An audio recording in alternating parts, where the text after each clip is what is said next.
Et salut mes loulous, on se retrouve ce soir pour faire un point. Vous avez vu le titre. Ouais. Est-ce que ces semis sont perdus? C'est toute la question quoi. Un point semi. C'est parti. Allez hop. Eh bien... non, ils ne sont pas perdus. Bon là j'ai une fille qui a joué au ballon. Le ballon a rebondi, mais voilà, on a perdu quelques soldats Ryan dans l'eau là. Quelques tomates noires de Crimée. Alors pourquoi un tel titre? Parce que pour ceux qui ont suivi l'avant-dernier live et le live dernier, on avait un cas critique sur nos jeunes plants. On le voit par exemple ici, vous voyez hein. Quelle raison? Qu'est-ce qui s'est passé?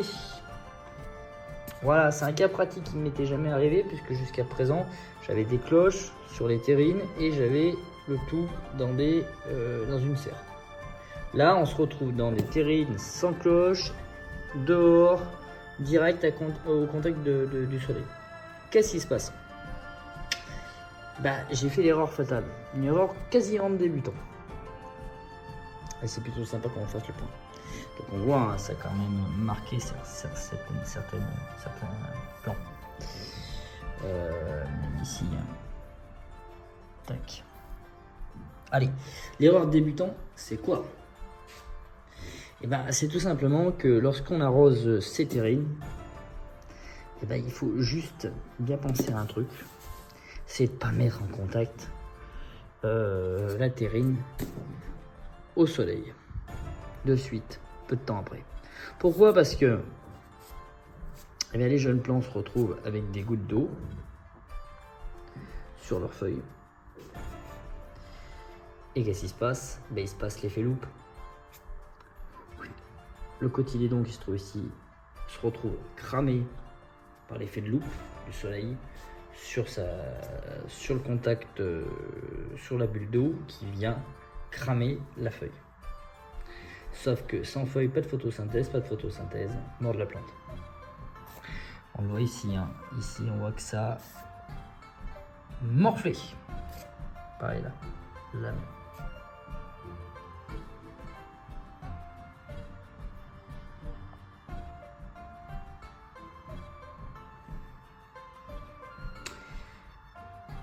Alors comment j'ai résolu ce problème? C'est toute la question. Comment on voit? Alors, comment déjà d'une, on sait que c'est bon. Bah, tout simplement parce que ce qui est important dans nos pieds de tomates, c'est pas les cotylédons qui sont ici. C'est ce qui va apparaître au centre.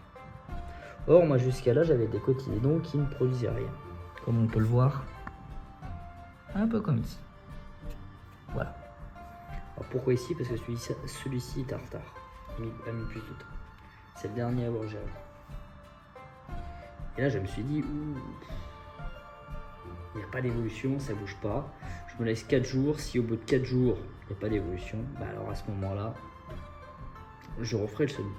Et là, je me suis dit, on va imposer une diète solaire à tout ça. Je prends le risque. Le risque que ça vienne à filer. C'est un risque. Mais je le prends quand même. Alors qu'est-ce que je fais? Je sors mes terrines, je les arrose au pommeau de douche, je laisse s'égoutter donc le soir. Donc j'inverse mon programme qui est celui d'arroser le matin pour pas que ça souffre trop de la chaleur. Je fais l'inverse, je les arrose le soir, je les laisse s'égoutter. Et la journée, je les laisse directement ici, non pas en contact direct, mais directement ici.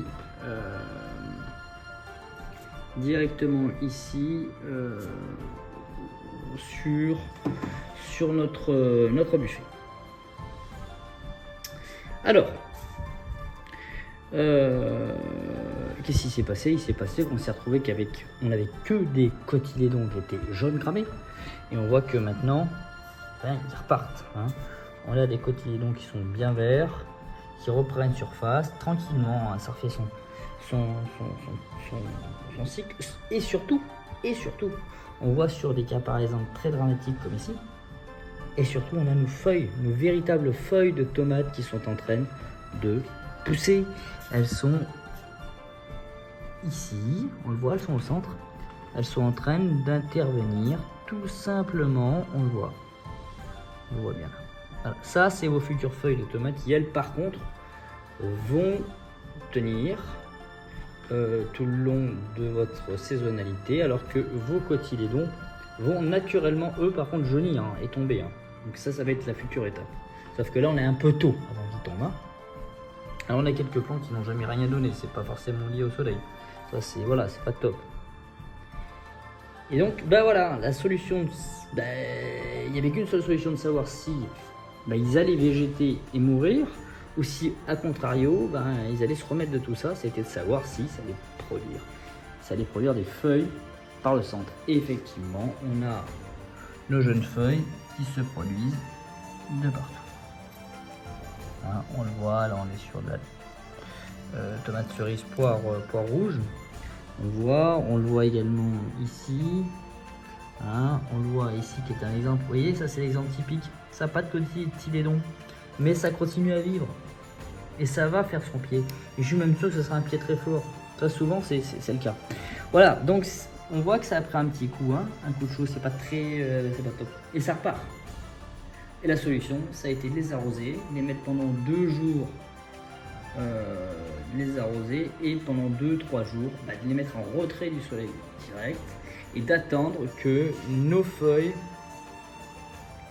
de tomates sortent bien. Donc là je vais attendre que les feuilles de tomates sortent bien et à ce moment là la plante sera beaucoup plus robuste et à même de supporter le contact direct du soleil. Voilà mes loulous, vidéo courte aujourd'hui, mais sur un point essentiel qui est un problème sur nos semis qui peut arriver. Moi, c'est la première fois que ça m'arrive en 10 ans. On a nos jeunes plants de poireaux pareil qui avaient cramé. Aujourd'hui, ils sont verts. Je les ai dédoublés pour une partie. Je ne sais pas encore terminé, mais c'est encore un peu serré ici, par exemple.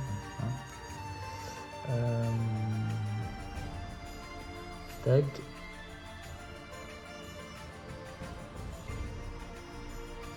Hop.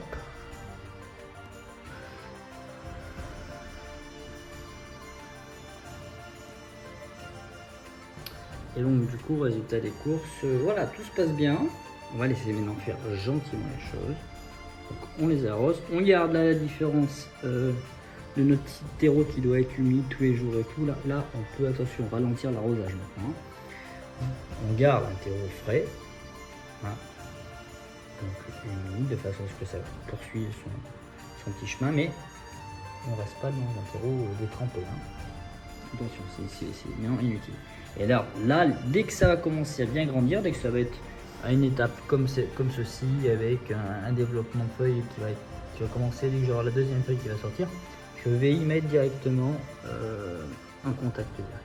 Et surtout, arrosage le soir, comme ça le matin quand je le mets sur le rebord, il n'y a pas d'eau résiduelle sur les feuilles et il n'y a pas cet effet loupe. Voilà les loulous, je vous laisse, je vous souhaite une belle soirée, j'espère que cette astuce aura été intéressante pour vous au cas où ça vienne vous arriver, parce qu'il n'y a rien sur internet, j'ai cherché, j'ai rien trouvé. Et c'est donc potentiellement un bon sujet de vidéo qui n'a pas été encore traité. Voilà, je vous souhaite une belle soirée, potagez bien et vive le potager libre.